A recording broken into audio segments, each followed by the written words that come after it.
উক্ত ঘটনা বিভিন্ন প্রিন্ট এবং ইলেকট্রনিক্স মিডিয়ার ব্যাপক প্রচারিত হয় এবং এলাকায় ব্যাপক চাঞ্চল্য তৈরি করে।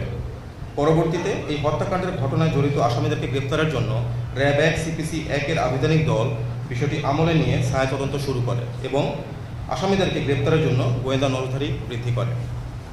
ঘটনাস্থল এবং আশেপাশের সিসিটিভি ফুটেজ দেখে যা সংগ্রহপূর্বক বিশ্লেষণ করে আসামি শনাক্ত করতে সক্ষম হয়।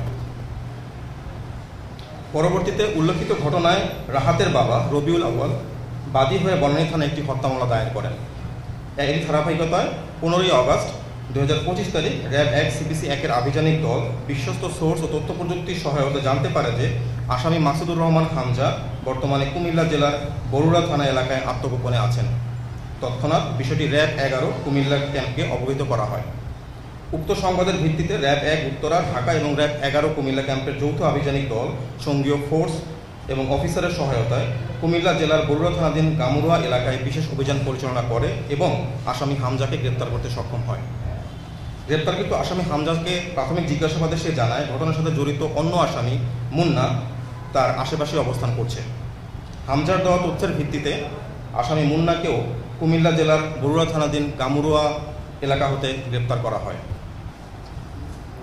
উল্লেখ্য যে বর্ণিত হত্যা মামলা রুজু হওয়ার পর অতি দ্রুততার সাথে উক্ত ঘটনার সাথে প্রত্যক্ষভাবে জড়িত আসামি মুন্না এবং হামজাকে গ্রেপ্তার করতে সক্ষম হয় র্যাপিড অ্যাকশন ব্যাটালিয়ন র্যাব 1। গ্রেপ্তারকৃত আসামিদ্বয়কে জিজ্ঞাসাবাদ এবং তাদের দেওয়া তথ্যের ভিত্তিতে র্যাব 1-এর আভিযানিক দল পুনরায় অভিযান পরিচালনা করে 16ই আগস্ট 2025 আনুমানিক রাত 1 ঘটিকার সময় ডিএমপি ঢাকার মোহাম্মদপুর থানাধীন রাজিয়া সুলতানা রোড এলাকা হতে বর্ণিত হত্যাকাণ্ডে ব্যবহৃত একটি সুইস গিয়ার চাকু উদ্ধার করে। আসামি মুন্না এবং হামজাকে জিজ্ঞাসাবাদে আরও জানা যায় যে ভিকটিম রাহাতের সাথে আসামিদ্বয়ের দীর্ঘদিন যাবৎ বনানী সীসা লাউঞ্জে আসা যাওয়া এবং এর মাধ্যমে পরিচয় ছিল এবং সীসা লাউঞ্জের ভিতর আধিপত্য বিস্তারকে কেন্দ্র করে তাদের ভিতরে দ্বন্দ্ব চলমান ছিল। উল্লেখ্য যে ঘটনার দিন রাতে আনুমানিক 1 ঘটিকার সময় ভিকটিম রাব্বি আসামি মুন্নাকে উক্ত সীসা লাউঞ্জ হতে বের হয়ে যেতে বলে, যার ফলে পূর্বশত্রুতার জের ধরে ভিকটিম রাহাতকে হত্যা করা হয়েছে বলে আসামিদ্বয় প্রাথমিক জিজ্ঞাসাবাদে স্বীকারোক্তি প্রদান করেন। গ্রেপ্তারকৃত আসামি মুন্না এবং হামজাকে সুস্থ অবস্থায় পরবর্তী আইনগত ব্যবস্থা গ্রহণের নিমিত্তে ডিএমপি ঢাকার বনানী থানার অফিসার ইনচার্জের নিকট হস্তান্তর করা হবে। এখানে হচ্ছে যে প্রথমে যেটা আধিপত্য বিস্তার যেটা বললেন, সেই আধিপত্য বিস্তারটা হচ্ছে যে সীসা লঞ্চের ভিতরে কে কোথায় বসবে, ওখানে কিছু সিটের একটা প্রায়োরিটি থাকে, এইসব বিষয় নিয়ে হচ্ছে তাদের সাথে একটা দ্বন্দ্ব ছিল।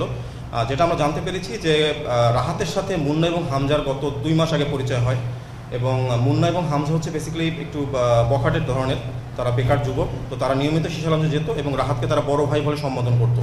তো ওইখানে আরেকজন ব্যক্তি, তার নামটা এসেছে সজীব নামে আরেকজন ভাইকে সম্প্রতি তারা বড় ভাই সম্বোধন করা শুরু করে, যার ফলে রাহাতের আবার এটা মেনে নিতে একটু কষ্ট হয় এবং এর ফলে তাদেরকে আবার তাদের সাথে একটা বাকবিতণ্ডা চলে।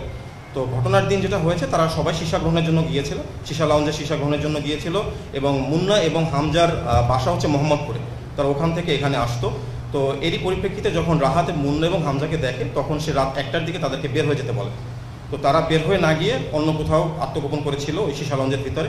তো এরপরে যখন রাহাত 4টা বা তারও পরে যখন নেমে আসে সিঁড়ি দিয়ে, তখন তাদের তর্কাতর্কি এবং এই ঘটনাটা সংঘটিত হয়।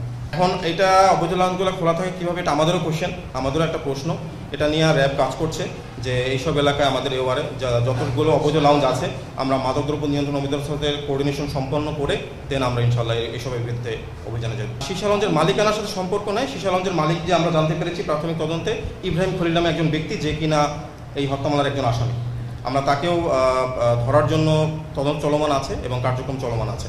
তো তাকে যদি ধরা যায় হয়তো প্রাথমিক জিজ্ঞাসাবাদে আরও কিছু তথ্য পাওয়া যাবে ইনশাল্লাহ। সে একজন ইন্টারনেট ব্যবসায়ী, সে ওখানে নিয়মিত সীসা গ্রহণের জন্য যেতেন এবং তার সাথে সীসা লঞ্চের মালিকের বা পরিচয় আছে। এগুলো বন্ধের ব্যাপারে এটা আমাদের এখানে কিছু সীসা লঞ্চে তাদের রেজিস্ট্রেশন দেখতে হবে, তাদের যে ব্যবসা সেই ব্যবসার পারমিশন আছে কিনা সেগুলো দেখতে হবে এবং এর জন্য আমাদের মাদকদ্রব্য নিয়ন্ত্রণ অধিদপ্তরের সাথে সমন্বয়পূর্বক আমরা ইনশাল্লাহ এর ভিতরে অভিযানে যাবো। তিনি ডিটেকশন করে এবং প্রিভেনশনের জন্য কাজ করে।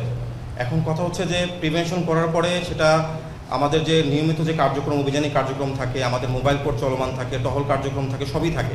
তো দেখা যায় যে এটা আইনশৃঙ্খলা বাহিনী একটা যখন এই যে একটা ঘটনা ঘটলো সেটার এগেনস্টে আমরা হয়তো যেতে পারি, বাট যেটা চলমান আছে এটা আপনাদের সবার দায়িত্ব যে সমাজে এই ধরনের চলমান যে বিষয়গুলো আছে এগুলো যদি আপনার রিপোর্ট প্রদান করেন, আপনার অনুসন্ধানমূলক প্রতিবেদন তৈরি করেন, দেন হচ্ছে জনসাধারণের একটা নেক চলে আসে এবং তাদের একটা সতর্কতামূলক এবং একটা মানে তারা এটা সম্পর্কে ওয়াকিবহাল হয়। তো সেক্ষেত্রে আমাদের ক্ষেত্রে সবসময় সম্ভব হয় না যে একদম কোন বাসার ভিতরে কোন তালে কী চলছে গোপনে সেটা জানা। সো এই ধরনের জন্যই এটা আসলে মিডিয়া ব্যক্তিত্ব আপনারা যদি এইগুলো বিষয়গুলো নিয়ে অনুসন্ধানমূলক প্রতিবেদন করেন, তার পরিপ্রেক্ষিতে আইনশৃঙ্খলা বাহিনীর সদস্য যারা আছেন অবশ্যই এটা আমলে নেওয়া হবে এবং সেই প্রেক্ষিতে তাদের বিরুদ্ধে অভিযান পরিচালনা করা হবে ইনশাআল্লাহ। হত্যার উদ্দেশ্যে আক্রমণ করা হয়েছে কিনা এটা এখনও আমরা জানতে পারিনি, এটা আরও গভীরতর তদন্তের মাধ্যমে হয়তো বের হয়ে আসবে। ওখানে জড়িত নামে আমরা যেগুলো নাম পেয়েছি, এই দুইজন হচ্ছে মেইনলি ওখানে, একজন হচ্ছে যদি আপনারা ফুটেজটা চিন্তা করেন, ফুটেজটাতে একজন লাঠি দিয়ে বাড়ি মারে, তার নামটা এখন আমরা জানতে পারিনি, তাকে আমরা খুঁজতেছি।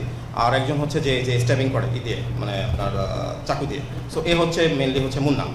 আর এর সাথে ওখানে হামজাও ছিল, হামজাও তাকে ওই যে পরবর্তী জুতোটা যে ছুঁড়ে মারে প্লাস মারে বাড়ি দেয়। সো এই নামগুলো আমাদের প্রাথমিক তদন্তে এসেছে এবং এর অজ্ঞাতনামা কয়েকজন আসামিও আছে, প্লাস ইব্রাহিম খলিল এখনও পলায়ন অবস্থায় আছে। তো আমরা তাদেরকে ধরার জন্য অভিযান কার্যক্রম পরিচালনা করছি। আসামির বিরুদ্ধে শুধু মুন্নার বিরুদ্ধে মামলা আছে বলে আমরা জানতে পেরেছি, আর কারোর বিরুদ্ধে কোনো মামলা নেই। এটা লেস লাইকলি অর্গানাইজ ক্রাইম। এটা হচ্ছে একটা সাজেন ওই যে মুভমেন্টে তাদের একটা হিট মুভমেন্টে তারা এটা হয়তো করে ফেলছে। এটা অধিকতর তদন্তে আরও বের হয়ে আসে। এদের কোনো তথ্য আমরা কিশোর গ্যাংয়ের সাথে সংশ্লিষ্টতা পাইনি। এদের একজন হচ্ছে আপনার 10 পাস করেছে, এরপর পড়াশোনা করেনি, আর একজন হচ্ছে 8ম ফেল, সেও তার পরে পড়াশোনা কন্টিনিউ করে।